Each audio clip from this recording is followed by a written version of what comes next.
My name is Marissa Blake. I'm 31, a sculptor, a studio owner, and until recently, the family ghost no one mentioned by name. For years, they told me I was impractical, dramatic, a girl wasting time on stone and steel while they built legacies in boardrooms and country clubs. They said people like me didn't end up in places like this. Not with floor-to-ceiling windows, not with property lines stretching farther than my childhood ever allowed me to dream. But here I am, barefoot, standing in a house built on everything they once tried to erase.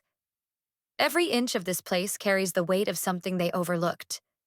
The carved walnut consoles, the gallery of sculptures lining the hall, even the name on the deed. Mine. Not because they gave it, but because I took back what was always meant for me. Before I tell you what happened the morning they showed up at my gate, uninvited, unrepentant, tell me, where are you watching from? And if you've ever been told you didn't belong somewhere, but stayed anyway, hit that like button, and let's begin. The morning light filtered in through the floor-to-ceiling windows of the East Wing, touching the marble inlays with a golden warmth that almost made me forget who I used to be. Almost. I stretched my legs across the cool hardwood floors, letting my fingers trace the carved edge of the console table. Walnut, hand-finished, like so many pieces in this home. Like the life I built with stubborn hands and a spine forged from rejection. I could still hear her voice. People like us don't live in places like that. Especially girls who waste time on sculpture. That line from my mother used to sting. Now it was simply background noise, like a record playing a song I no longer danced to. Still, the echo lingered as I wandered into the hallway, past the collection of sculptures lining the walls. Each piece held a year, a scar, a lesson. My grief had shape now. Bronze, stone, and steel. In the center of the hallway stood Inheritance. A quiet piece. Simple lines, soft edges. A house rendered from memory. My grandmother's memory. She described it in a letter they never knew I read. A letter I found in the bottom of her cedar trunk after the funeral, addressed not to me, but to the one who remembers. The drawing had come later, sketched from her words, chiseled from loss. Tessa's voice broke through my thoughts. You feel it too, right? Something's coming. She leaned against the doorway, arms crossed over her old navy sweatshirt. Tessa had always known before I did, when something would go wrong, or when someone from the past would try to crawl back in. Her gift wasn't psychic, just sharpened by survival. I didn't answer right away. Just nodded and turned back toward the open kitchen. The espresso machine hummed quietly, grounding me. Julian sat at the island, sketching something. Probably a new design for the Lakeview windows he swore were 2 inches off-center. He looked up with a quiet smile, the kind that said he knew better than to ask what I was thinking. I had a dream, I said, setting the coffee mug down. About the orchard, the old one. I was 12 again and the trees were all gone. Just stumps.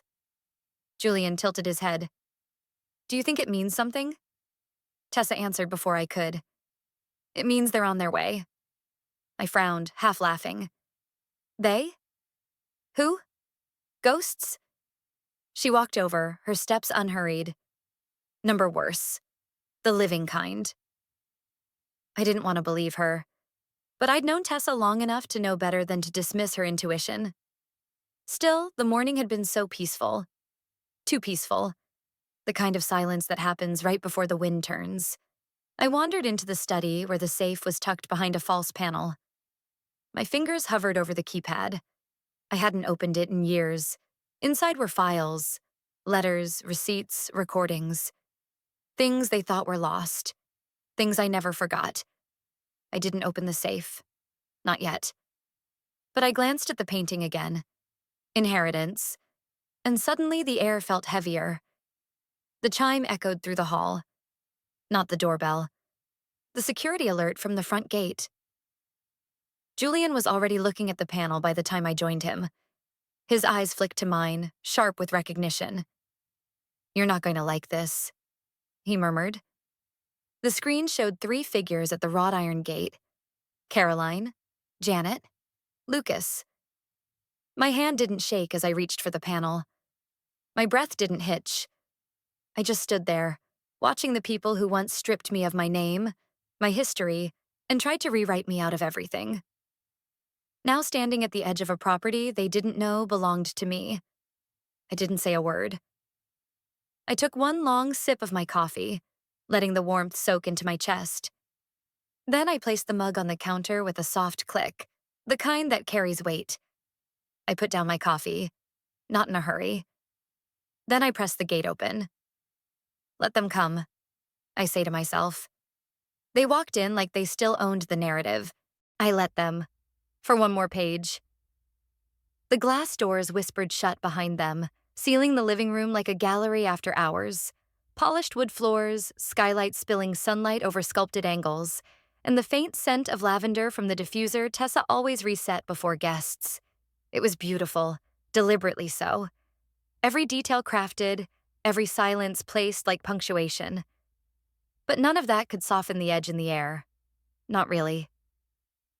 Caroline's heels tapped lightly against the marble as she stepped in first, the way she used to step into country clubs and church lobbies, already assuming the room was hers.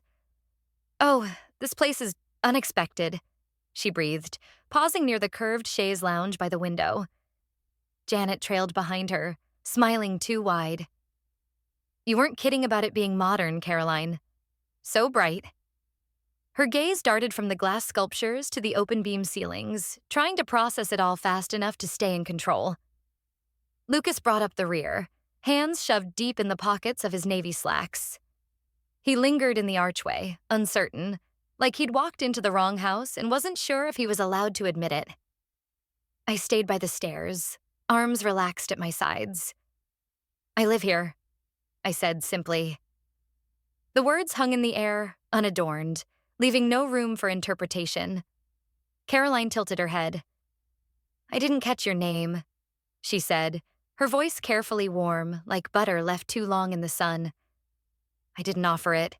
I just met her gaze. Janet stepped in then, ever the diplomat. "It's so generous of you to host us, last minute and all. It really means a lot to the family." 8 years ago, at the last gathering I was erased from, Janet had said, "We'll keep it small this year." No need to include her. Things get tense. Now here she was, standing in a room built from the very tension she'd tried to avoid, pretending history hadn't happened. Lucas wandered toward the far wall where inheritance hung in muted reverence. He blinked at the painting, leaning in. "Hey, this looks like Grandma's lake house?" Janet gave it a cursory glance, squinting. Reminds me of something. Did the artist sign it?" "They didn't need to," I replied. Lucas frowned, stepping back. Caroline finally turned away from the furniture and zeroed in on me again. "And how did you find a venue like this?" "It's very curated." Her tone laced with something between admiration and suspicion. "It found me," I said. Nothing more.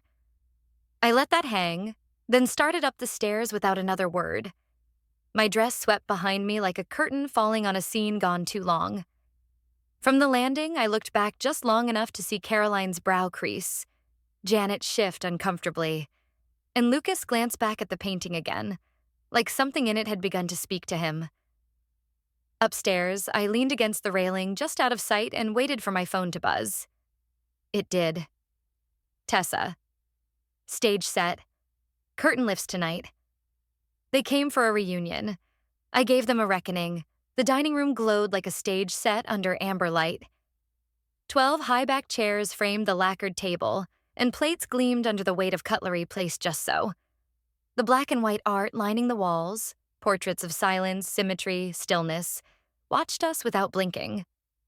Julian moved with quiet grace, pouring a vintage red into crystal glasses as though he didn't already know how this night would end. Caroline sat at the head of the table, of course, still carrying the weight of a role she never earned. Janet next to her, clutching her cloth napkin like a rosary. Lucas across from me, shoulders hunched, not meeting my eyes. I held my fork, untouched, drawing soft lines in the sauce like it might spell something out. No one was really eating. Too much tension in the silverware? The chatter was polite, predictable. "So how long have you lived here?" Janet asked, her tone syrupy and brittle. "Long enough to stop counting," I said. Julian placed the last bottle on the sideboard and met my gaze with the briefest nod. Tessa's phone chimed in the hallway. On cue, I set my glass down and stood. "I've prepared something," I said. "Thought it'd be nostalgic." Caroline blinked. "A slideshow?" Her smile didn't quite reach her eyes. "Exactly that," I said. Julian dimmed the lights. The walls flickered and the screen descended like a verdict. Tessa tapped the remote once. A photo of a garden party appeared. 2018. Then the text. Janet Rhodes, email June 3rd, 2018. "Let's keep it small this year. No need to include her. Things get tense." There was a pause. I could hear Janet's breath catch. Slide 2.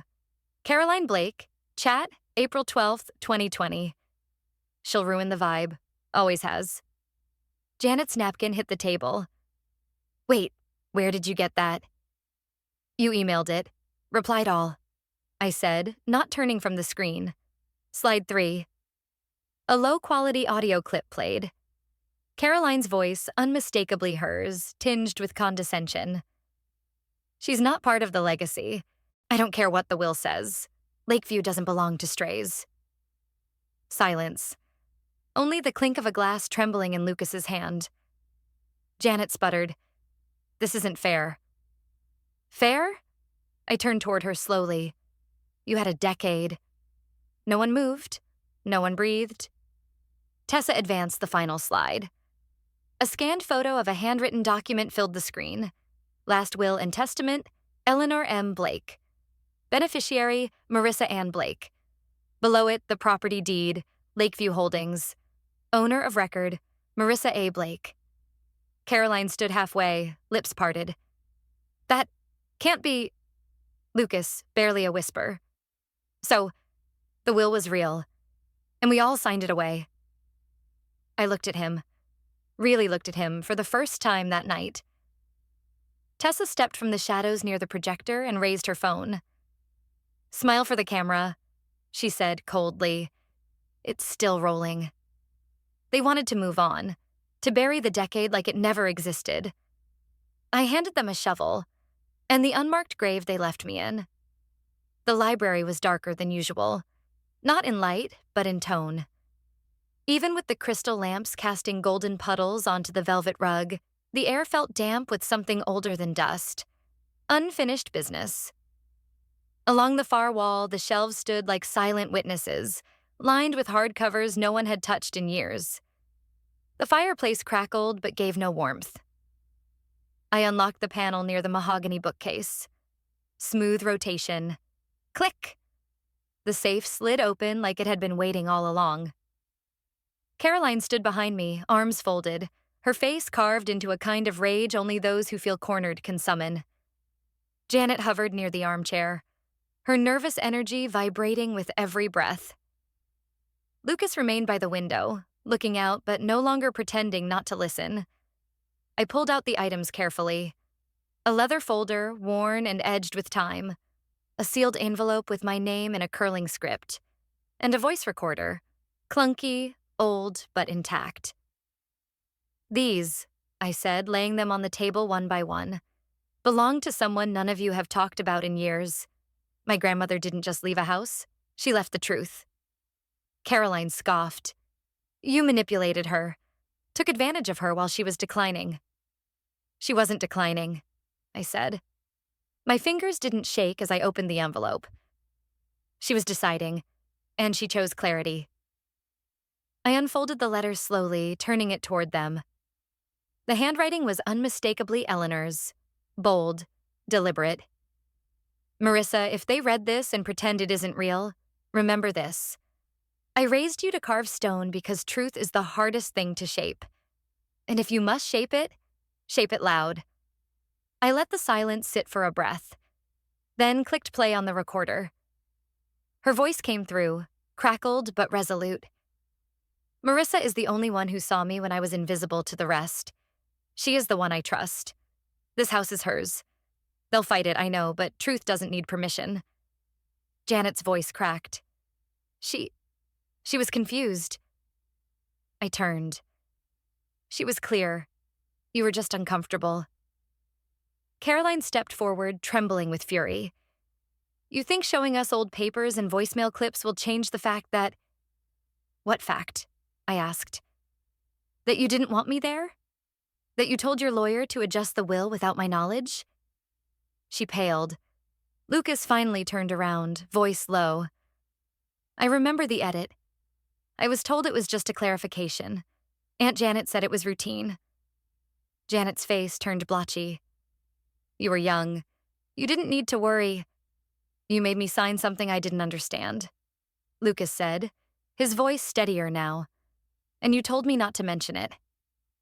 I looked at him, not accusing, just present. You didn't just exclude me, I said quietly. You erased a woman's final wish. And for what? Comfort? No one answered. Behind me, Tessa walked in silently and handed me her phone. Her face was unreadable, her movements precise. I looked at the screen, then passed it to Caroline. Morning Post, featured now, Legacy and Lies, the hidden will of the Blake matriarch audio files, photos, family documents. Caroline's mouth parted in disbelief. Janet's hand flew to her chest. Lucas looked away. Tessa stood beside me, arms crossed, her voice like frost. Morning Post just picked it up. Justice doesn't always arrive with handcuffs. Sometimes it arrives with headlines. And silence from those who used to speak the loudest. The morning light filtered through the floor-to-ceiling windows, turning the common room into a watercolor of gold and shadow. Outside, the buzz had begun. Press vans lined the long driveway, muted voices drifted from beyond the gate, and camera lenses blinked like watchful eyes. Inside, it was too quiet. The kind of quiet that follows an explosion. Caroline paced near the fireplace, clutching her phone like it might solve everything if she held it tight enough. She was mid-call with someone who apparently mattered, probably one of the socialites who'd once praised her for her poise and grace. The mask cracked now with each breath. Janet sat stiffly on the edge of the couch, scrolling furiously on her tablet, her lips moving silently in calculation. Her blazer looked freshly steamed, her composure less so.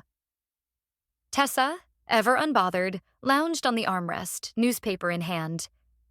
She flipped a page and read aloud, her voice loud enough to pierce the silence. Matriarch's will covered up. Caroline Blake trends under Azure legacy fraud. Front page, above the fold. Caroline spun around. Turn that off. Tessa folded the paper with a smirk. It's print, Caroline, not a podcast. Janet stood, already dialing. We need legal counsel. Immediately. This has crossed into defamation. She can't just leak. She didn't leak, I said calmly, entering from the hallway. I published. Janet's jaw tensed, but she said nothing. Caroline, by contrast, deflated like a balloon finally accepting its puncture. Before another word could rise, the front doorbell rang. Lucas's voice echoed down the hallway. It's just me, and Ella. He stepped in holding the hand of a small girl in a sky-blue sundress. Her curls bounced as she took in the house, wide-eyed and bright. She held something behind her back. Marissa, Lucas began. I didn't know if it was okay, but she really wanted to come. I nodded once. She's welcome. Ella stepped forward and held out a folded sheet of paper. I took it carefully. It was a crayon drawing. A simple, glowing version of Lakeview Estate. A castle. And in front of it, a woman in green with a crown made of vines and stone. I drew your house, Ella said softly. You look like a queen guarding a castle. My breath caught. I crouched to her level. Why did you draw that? She thought for a moment. Because queens build things, and they don't shout. Behind me, Tessa let out a breath like a prayer. Janet turned away. Caroline looked like she wanted to dissolve. I touched Ella's cheek. You're always welcome here, Ella. But not because of your name, because of your heart. She beamed and hugged me without hesitation. Just then, my phone buzzed in my pocket. I rose, thumbed it open. Subject: The Lakeview Initiative Grant, status update. Body, congratulations. Your application has been approved. Welcome to the next chapter. The timing was poetic. Justice, as it turns out, has good taste in metaphors. They left the way they arrived, heels clicking, heads high, hearts hollow. But this time, the gate closed behind them for good. The gravel crunched beneath their expensive shoes. Janet adjusted her collar like it might shield her from what had just been made public. Caroline wore her silence like armor, lips pressed so tightly it was as if she feared truth might slip out uninvited. Neither of them looked back. Lucas lingered near the car, hand on Ella's shoulder. She waved, eyes sad but steady. I walked forward and hugged her one last time, letting the quiet of the afternoon carry what words couldn't. Lucas held my gaze. I'll tell her the full story when she's older, he said. I nodded. Or you can let her read it herself, when the time's right. Caroline turned just as she reached the car door. Her mouth parted slightly, searching for some final word. I raised a hand, not angrily, just firm. There's nothing left, I said. The door shut with a muted thud. The car pulled away, shrinking into the tree-lined drive. For the first time since Friday morning, the estate was still. Tessa walked up beside me, holding the sign. The white paint shimmered beneath the summer sun, bold black letters already dry. Lakeview Initiative. Residency for Excluded Artists. We carried it to the backyard, past the sculpture path, past the willow tree where my grandmother used to read. Julian followed with the post, hammering it into the ground with 2 clean strikes. Inside the studio, the first group had already arrived. 5 artists, young, unsure, carrying more questions than supplies. But their eyes lit up when they stepped into the converted barn. Glass walls, stone floors, light spilling like water. Marissa Blake's name wasn't on the walls. That was intentional. I unlocked the practice room and handed over the keys to a girl with ink-stained fingers and a cautious smile. She held them like they were sacred. So, she asked quietly, looking around. This is your legacy? I shook my head. Number, it's theirs. The girl blinked and then smiled in a way that told me she understood. Back inside, the last light of Sunday stretched long shadows across the floor. Julian stood in the hallway holding an envelope. Mail just came, he said. This was at the gate. No return address. Just this. He handed it to me.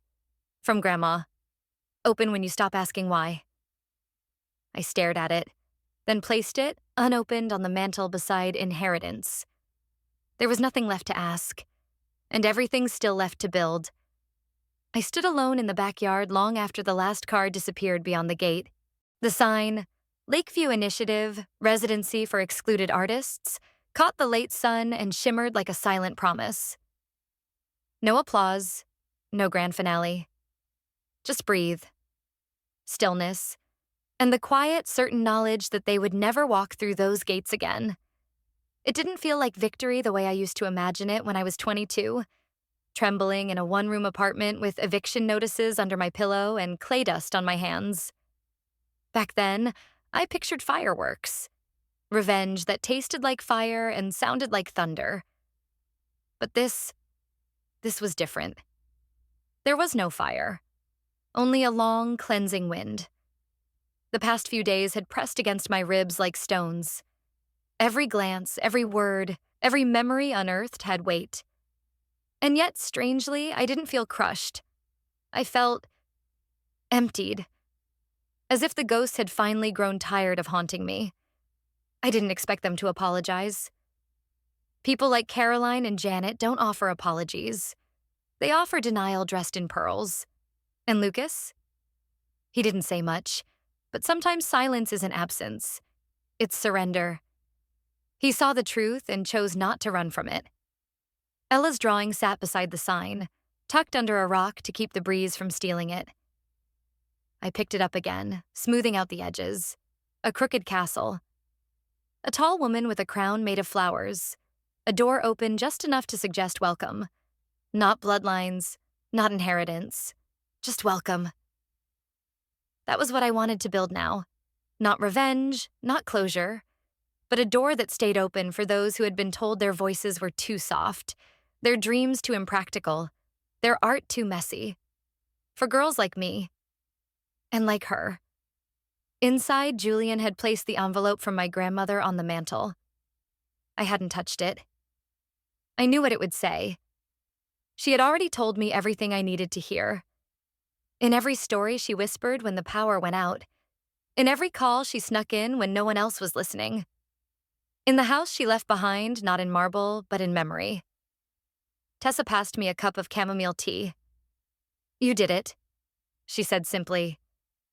"No," I replied, eyes still on the drawing in my hand.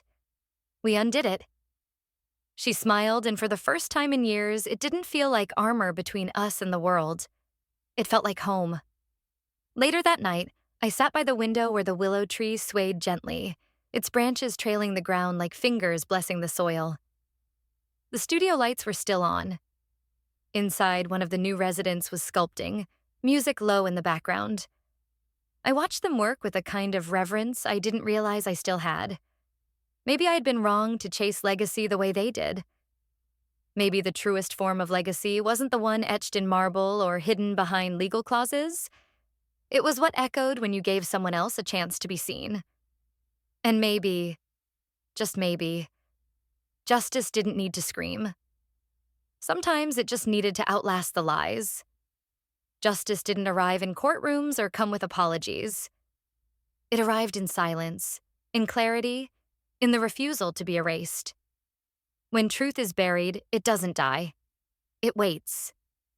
And when those once cast aside rise not to destroy but to rebuild, the world is forced to reckon with what it tried to forget. No gate stays open forever for those who tried to lock others out. Thank you for staying with me until the end of this story. If you've ever felt like the outsider in your own family, if you've ever been told that your dreams were too small, or too big, or too unrealistic, if you've ever had to rebuild yourself from the ground up, with nothing but your own two hands and a spine made of quiet defiance, then maybe in some way this story was for you too. When I stood in that house, barefoot, coffee in hand, heart steady despite everything, I realized something I wish I had known years earlier. You don't have to shrink to fit inside someone else's version of you. You don't have to keep knocking on doors that were never meant to open for you. And most importantly, you don't owe anyone your peace, your home, or your story, just because they share your last name. For those of you watching this right now, whether you're sitting in your bedroom after a long day, scrolling through on your lunch break, or maybe even standing at your own version of a front gate with your heart pounding, you're not alone. We build new chapters. We choose what stays and what ends. If this story resonated with you, if you've ever had to set boundaries with family, or walk away from people who never saw your worth, please hit that like button. Leave a comment and tell me. What boundary did you set for your own peace? Or what boundary do you wish you had the courage to set? I read every single one of your stories, and trust me, your words matter here. And if you want to hear more stories like this, stories about rebuilding after betrayal, about reclaiming your voice after being erased, about choosing healing over history, don't forget to subscribe. Turn on the notification bell so you never miss the next chapter. This isn't just a story about me, it's a story about all of us, choosing ourselves, one brave decision at a time. Thank you for being here. And as always, stay strong, stay grounded, and remember, the legacy you build doesn't need their permission.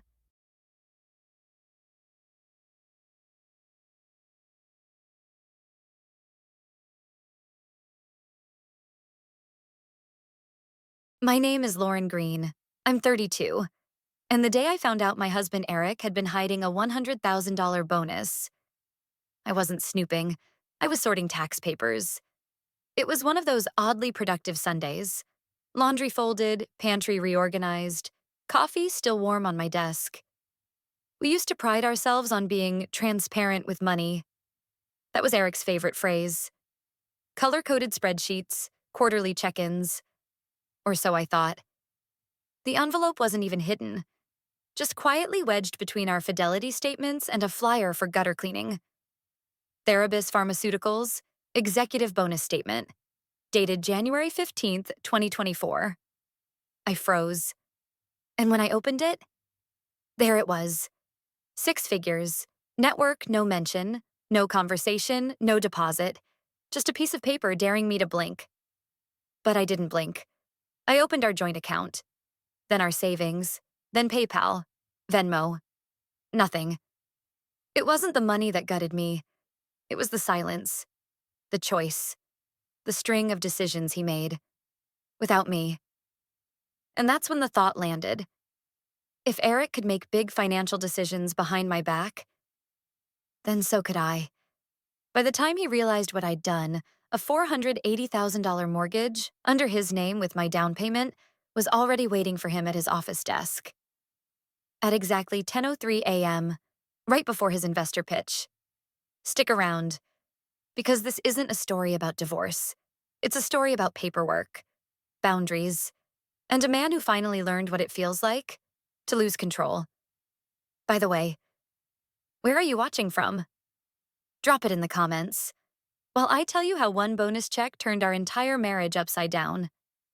It had been one of those oddly productive Sundays, the kind where you finish the laundry, reorganize the pantry, and still feel the itch to keep going. So I poured a second cup of coffee, tied my hair into a loose bun, and tackled the growing pile of tax documents scattered across the home office desk. Eric always said, money should never be a secret between us. I used to believe him. We had a system. Joint accounts, color-coded spreadsheets, check-ins every quarter. That was our thing. Total transparency, or so I thought. The bonus notice was wedged between statements from Fidelity and a flyer for gutter cleaning. A thin envelope, official-looking. My eyes skimmed across the header. Therabis Pharmaceuticals, executive bonus statement. Dated January 15th, 2024. I froze. My fingers moved on their own, opening the envelope with a precision I didn't know I had. Inside was a single sheet, printed cleanly with company letterhead and Eric's name at the top. The figure on the page stared back at me like it was daring me to blink. $100,000. Net. I flipped the page over. Nothing else? No breakdown? No explanation? No mention of me. I placed the sheet next to the laptop, opened our joint banking portal, and searched for any deposit that even resembled that amount. Nothing. Not in January.